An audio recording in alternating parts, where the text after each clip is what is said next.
Salut Eva, Coucou, j'espère que tu vas bien. ça va et toi? Bienvenue sur ma chaîne YouTube Clinton Lawson. Je pense que tu as quelque chose de fort à nous partager. Je vais te laisser te présenter. Alors, je m'appelle Eva, j'ai 19 ans et je fais du contenu chrétien sur TikTok. Aujourd'hui, je vais raconter mon témoignage. Ok, Comment Jésus m'a sorti de tout ça. raconte-nous comment ça s'est passé. Alors, donc, faut savoir que quand j'étais plus petite, j'ai vécu vraiment dans un contexte familial très dur. À mon plus jeune âge, ma sœur, elle s'est faite violer. Et à partir de ce viol-là, ça a détruit ma famille. Parce que ma sœur, elle a fait une grosse dépression. Et elle se mutilait, et devant moi, devant nous, devant toute la famille. Et ce qui fait que moi, quand j'étais jeune, je voyais que ma sœur, essayer de sauter la vie et tout. Et j'avais 7 ans, 8 ans. Je comprenais pas trop ce qui se passait dans ma famille. Et à partir de là, ça s'est enchaîné. Elle est allée en clinique, à l'hôpital, etc. Et c'était vraiment très dur. À cet âge-là, on s'en rend pas compte. On se rend pas compte de ce qui se passe dans notre famille. Tout se passait bien et d'un coup, tac, c'est brisé. Et suite à ça, ma mère, elle a commencé à tomber dans l'alcool. Donc elle a commencé à être addicte à l'alcool.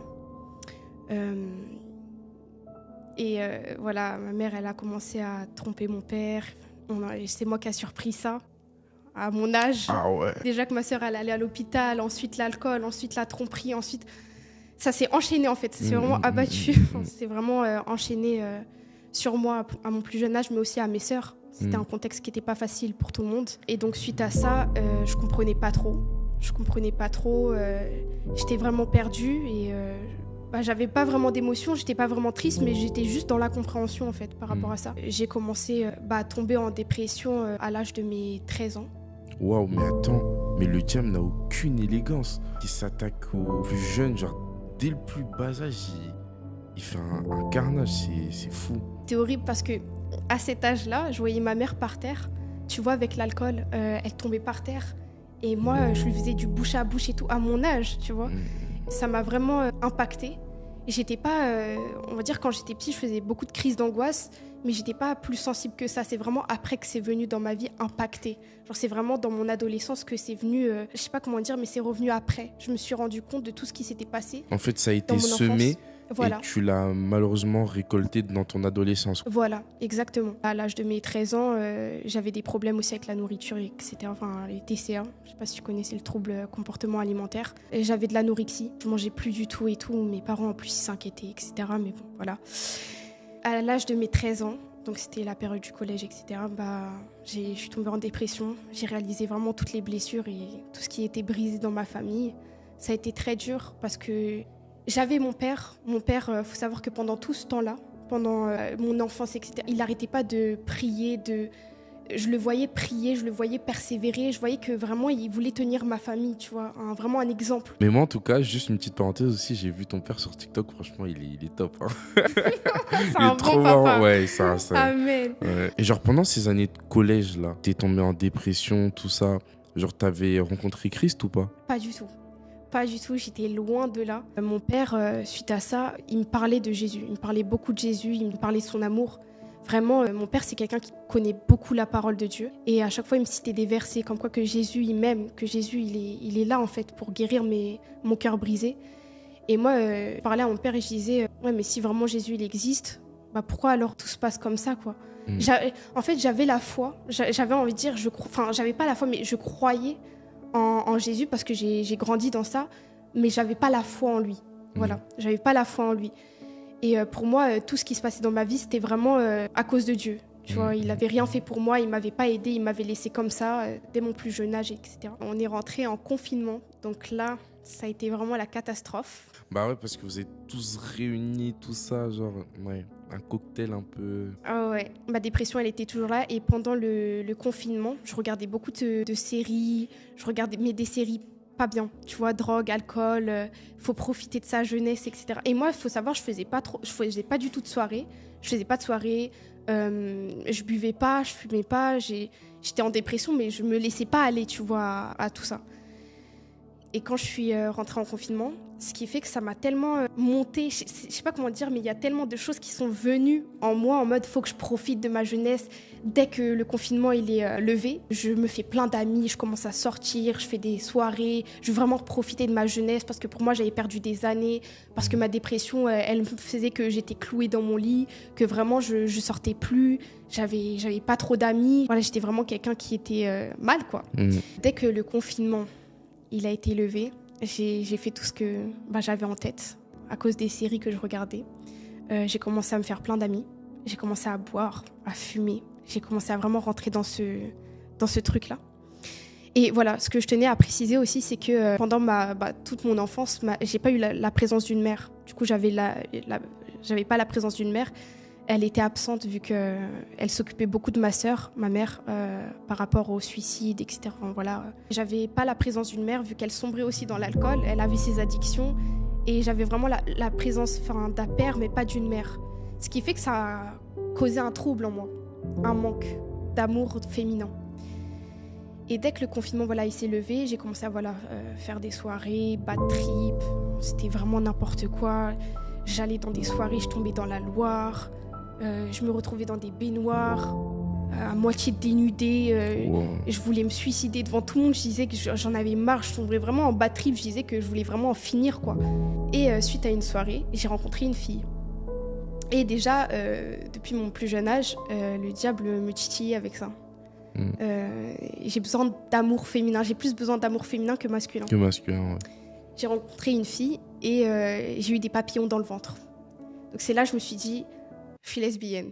Voilà, je me suis dit, en fait, j'ai trouvé mon identité, tout ce que je pensais. En plus, c'était vraiment depuis mon plus jeune âge que ça avait travaillé. Ça, c'était pas vraiment, j'aime les filles, mais c'était ça. Depuis mon plus jeune âge, j'avais une attirance envers les filles. Mais c'est vraiment que là, ça s'est concrétisé, que je me suis dit, je suis vraiment lesbienne. Comme tu cherchais un peu il y avait un peu ce vide en toi, ce cri en toi, tu t'es dit, c'est peut-être ça qu'il me faut pour pouvoir combler le vide. Ouais. Donc je rencontre cette fille à cette soirée et je l'embrasse. Et c'est là que vraiment j'ai des papillons dans le ventre. Je crie, j'étais vraiment bourrée dans la rue, je criais, je suis lesbienne, j'ai trouvé mon identité et tout. Et suite à ça, on est sortis ensemble. Donc, je suis vraiment rentrée je me suis vraiment construit cette identité-là, qui était imbattable. J'étais vraiment genre, je suis lesbienne, il y a personne qui a rien à dire. Voilà. Et mes parents, au début, ils acceptaient pas. Mais après, ils ont commencé à accepter. Et puis, tu sais, c'est difficile comme forteresse à briser ça. Parce que tu sais pas comment l'aborder. Tu vois, et même, par exemple, les gens, en cliquant sur cette vidéo, ils ont des a priori, des préjugés, tu vois. Donc, non, effectivement, c'était difficile, je pense, pour eux de le concevoir et de se laisser convaincre que tu l'étais, quoi. Surtout avec ton père qui te parlait de Jésus, tout ça. Via l'enfance, je t'avais dit, ma sœur, elle a subi un viol, etc. Moi, j'avais grandi avec vraiment la haine des hommes. Ménard trash. Voilà, le manque féminin, le manque d'amour féminin de ma mère. Et donc, je suis sortie avec cette fille pendant 7 mois. Il faut savoir que pendant ces 7 mois, il s'est enchaîné plein de trucs. Je faisais des cauchemars tous les soirs. Je me faisais torturer par des démons dans ces cauchemars. Et c'était vraiment les mêmes cauchemars. Et je suis tombée malade. J'ai eu un truc au foie. J'ai failli mourir. Il s'est vraiment enchaîné que des malédictions dans ma vie. À partir de ce moment-là où je suis vraiment rentrée dans l'homosexualité, il s'est enchaîné que des choses mauvaises dans ma vie. Mais j'avais ce vide qui était comblé par l'amour que me donnait cette fille. J'avais pas le vide qui était comblé en moi, mais ce vide que ma mère n'avait pas accompli, je l'avais par cette fille. Pendant 7 mois, je suis sortie avec cette fille. Et là, il y a un soir, alors que toute ma famille avait accepté ça, ma sœur, elle vient me voir dans ma chambre et elle me dit « Eva, on a accepté quelque chose qui n'était pas normal, qui n'est pas du tout normal. » Et moi, je dis « Mais comment ça ?» Elle me dit je vais te lire un verset. C'est dans Lévitique. Et elle me dit le verset un homme ne couchera pas un homme comme il couche avec une femme, sinon son sang sera battu. Non. Elle me lit ce verset, je l'avais jamais entendu de toute ma vie. Je l'avais jamais entendu et là, ça me fait un pic. Et je commence à me rebeller, je commence à m'énerver et je lui dis mais lâche-moi et tout, genre là tu viens me parler alors que c'est bon, genre je suis comme ça, c'est tout, c'est moi, c'est mon identité. Qu'est-ce que tu as à me dire sur mon identité? T'es personne. D'un coup t'acceptes et là d'un coup tu viens me dire ça. Elle m'a dit ce verset-là, ça m'a fait un pic et ça a semé quelque chose en moi. Malgré que j'étais énervée, hein, malgré que j'étais... Ça m'intrigue parce qu'en général, les gens ils sont sur la défensive, surtout sur ce genre de verset. Et c'est ce verset qui a semé quelque chose en toi. C'est incroyable. Et malgré que j'étais énervée, ça m'a semé quelque chose pendant des semaines. Donc pendant 2 semaines, je parlais à cette fille, je disais, écoute, si un jour nous deux ça se termine, c'est que vraiment je suis Dieu. Je vais commencer à suivre Dieu. Et pendant 2 semaines, j'étais à la recherche de Dieu. Donc je recherchais Dieu, pas en prière, mais je le recherchais dans mes pensées, dans tout ce que je regardais. Je commençais à regarder des témoignages sur YouTube, je commençais à vraiment vouloir m'intéresser à qui était Dieu. Et c'était quoi sa réponse via ça? Parce que je voulais pas la réponse d'un humain. Je voulais pas la réponse de ma sœur, d'un pasteur, d'un imam, d'un bouddhiste. Je voulais la réponse vraiment de Dieu par rapport à ça. Parce que j'avais vraiment construit mon identité et il fallait vraiment que Dieu opère un changement véritable en moi. Et un soir, c'était avec ma meilleure amie. Donc c'était son anniversaire, j'avais préparé un anniversaire surprise pour elle. Ce soir-là, c'était vraiment aléatoire. On était là, on discutait, c'était son anniversaire, on l'a fêté. Et d'un coup, je ressens qu'il faut que je prie. Je ressens que c'est ce moment qu'il faut que je fasse ce face-à-face avec Dieu. Alors que j'avais jamais ressenti ça de toute ma vie. Et Dieu me dit, c'est ce moment. Et là, je regarde ma meilleure amie. Ma meilleure amie, elle n'était pas du tout en Christ. Elle était dans l'astrologie, elle faisait des tirages de cartes et tout. Pas du tout comme ça. Et je lui dis, Johanna, il faut que je prie. Et elle me regarde, elle me dit, quoi? Et moi, je dis, faut qu'on prie. Enfin, faut que je prie. Et elle me dit, ok, on va prier ensemble. Et elle m'a dit, c'est quoi tes sujets de prière? Enfin, c'est quoi tes questions?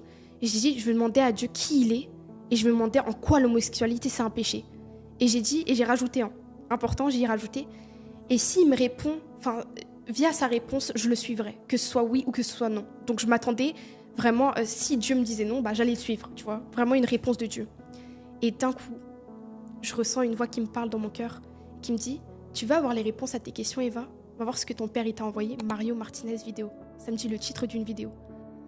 Je vais dans les messages, au final, j'ai vraiment remonté longtemps parce que c'était il y a 1 an, il m'avait envoyé. Du coup, je clique sur la vidéo. Donc, au premier truc, c'est déjà Jésus et Dieu. Et comme disait Brian, mon esprit est comme sorti de mon corps. Et je me voyais d'en haut. Et là, le gars, il commence à parler de l'homosexualité, comme quoi que c'est un péché, comme quoi que c'est une identité qui est fausse. Et là, pendant que ce gars, il parle, je suis vraiment en dehors de mon corps et je ressens Dieu qui me dit, Eva, je t'appelle. Aujourd'hui, c'est vraiment ton appel. Et c'est ton choix, et je te laisse le libre arbitre.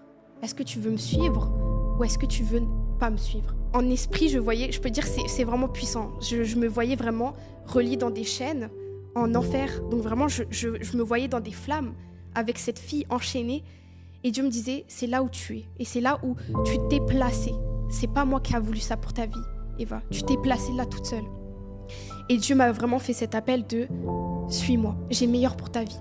J'ai quelque chose de grand pour ta vie. » Et je l'ai ressenti ce soir-là. Et à partir de ce soir-là, j'ai dit « Ok, je te suis. » Et ma meilleure amie, elle a vu ça. Hein. Il faut savoir que j'étais en euphorie. Hein, parce que j'étais vraiment hors de moi et je criais. Ce soir-là, vraiment, je pense qu'il y a vraiment réellement des démons qui sont sortis de moi. Parce que ce soir-là, il y a eu des chaînes qui se sont brisées. Je l'ai ressenti vraiment spirituellement parlant. Et j'étais en euphorie, je criais et je demandais pardon à Dieu. J'étais vraiment, je me suis agenouillée par terre et je demandais pardon à Dieu. Je dis, Seigneur, pardonne-moi, pardonne-moi, pardonne-moi. Et j'ai vraiment eu la crainte de Dieu ce soir-là. C'est suivi un long cheminement où ça n'a pas été... J'ai renoncé. Ce soir-là, j'ai dit, ok, je te suis. Je renonce à ma vie. Je renonce à ce péché-là. Tu sais à combien je l'aime. Tu sais que je suis... Pour moi, j'étais amoureuse de cette fille. C'était mon premier amour. J'avais jamais vécu ça toute ma vie. J'ai vraiment dit à Dieu, je laisse ça. Je veux te suivre. Si ton amour est plus grand, alors je veux te suivre. Si t'as meilleur pour ma vie, alors je veux te suivre. Et j'ai commencé à le suivre. C'était tout un cheminement. Pendant 1 an et demi, j'ai lutté avec l'homosexualité. Et Dieu m'a délivrée après 1 an et demi. Amen. Mais ce soir-là, j'ai fait le pas de dire, ok, je te suis. Mais c'est pas ce soir-là que j'ai été délivrée, mais je savais que j'avais la victoire. Commencement. Je savais que j'avais la victoire. Tu combattais pas pour la victoire, tu combattais dans la victoire. Dans la victoire, voilà. Et je savais qu'à un moment, ça allait être brisé. Amen. Et malgré que je suis retombée pas mal de fois, Dieu m'a délivrée. Après 1 an et demi, j'ai persévéré. Et j'ai persévéré. C'est là que j'ai vraiment rencontré Jésus. Et voilà. Toutes mes amies, ils étaient lesbiennes, trans et tout. Et quand j'ai changé, ils se sont dit, mais... Ce soir-là, j'ai abandonné tout ce que j'aimais. Tu vois, et j'ai pas eu de regrets. C'était plus moi. d'un coup, c'était plus moi. Tout ça, c'est comme je voyais de loin, je me disais, c'est plus moi du tout. Ce soir-là, c'est vraiment tout a été brisé. Et voilà, et après, le cheminement. Et maintenant, j'en suis là. Wow. 1 million d'abonnés sur TikTok pour la gloire de Jésus. Des TikTok qui nous bénissent. Franchement, c'est juste incroyable. Je voulais juste donner un verset que j'ai reçu. C'est dans Joël 2,25. C'est « Je vous rendrai les années qu'ont dévoré les sauterelles ». Donc tout ce que j'avais formé et tout ce que j'avais pendant toutes ces années, la dépression, l'homosexualité, Dieu m'a rendu ça en me faisant grâce et vraiment en me conduisant vers le ministère que maintenant je fais aujourd'hui. Je veux vraiment qu'à travers ce témoignage, tu pourrais prier pour nous afin qu'une personne à travers ce témoignage puisse recevoir Jésus-Christ comme Seigneur et Sauveur. Et certainement, si tu as cliqué sur cette vidéo, peut-être c'est par curiosité, mais aussi peut-être que c'est parce que tu te trouves dans cette situation et que tu veux en sortir. Et vraiment, je crois qu'à travers une simple prière, Dieu peut te délivrer, te raccourcir tout ce par quoi Eva est passée et te le donner en quelques secondes. Donc, si c'est ton cas, je t'invite à faire cette prière avec nous. Tu peux rajouter un truc ou pas pour la fin ? Désolée, mais moi, je voulais rajouter que des fois, on ne se sent pas du tout compris dans ce péché-là. C'est vraiment un péché qui touche à notre identité, à nos sentiments. Et je sais à quel point c'est dur. Et je vous donne tout mon soutien. Et sachez que Jésus, il vous comprend et que vous n'êtes jamais assez trop loin de Jésus. Et que vraiment, tout ce qui a été bâti faussement, que ce soit détruit au nom de Jésus dans votre vie. Amen. Donc je prie pour que la personne qui regarde cette vidéo, si elle lutte avec la dépression ou avec l'homosexualité, je prie vraiment que Jésus te délivre instantanément. Que vraiment, si tu as le cœur de le suivre, comme moi j'ai eu le cœur de le suivre ce soir-là, que ce soit un oui ou que ce soit un non, que tu suives la réponse de Dieu. Ce soir ou dans la journée, peu importe là où tu regardes la vidéo, que vraiment les chaînes soient brisées, que tu sois une nouvelle créature, que tu acceptes Jésus dans ta vie. Au nom de Jésus, amen. Amen, amen, amen. Merci beaucoup Eva pour ce témoignage. C'est un sujet, on va dire, tabou, où les gens n'ont pas forcément envie d'en parler. Et toi, tu en as parlé très ouvertement. Donc franchement, merci pour ta sincérité et que Dieu vous bénisse abondamment. Que Dieu vous bénisse.